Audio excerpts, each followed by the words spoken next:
भारत का पहला आम चुनाव 1952 में हुआ। इस चुनाव में कांग्रेस को लोकसभा की 489 सीटों में से 364 सीटें मिली।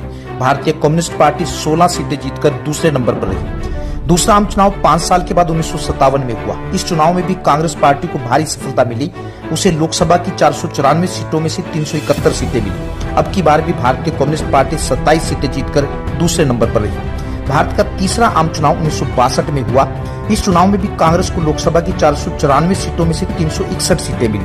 भारतीय कम्युनिस्ट पार्टी को 29 सीटें मिली और वह दूसरे नंबर पर रही। तीनों आम चुनाव के परिणाम देखकर यह कहा जा सकता है कि पहले 3 आम चुनाव में कांग्रेस ने भारी बहुमत प्राप्त करके अपनी प्रभुता स्थापित की। इसलिए रजनी कोठारी ने 1952 से 1967 तक के काल को एक दल की प्रभुता का युग कहा है। वहीं जोया हसन ने 1952 से 1967 तक के समय को कांग्रेस प्रणाली का नाम दिया है। ऐसा इसलिए कहा जाता है क्योंकि इन चुनाव में अनेक दलों के होते हुए भी लोग कांग्रेस को ही वोट देते थे।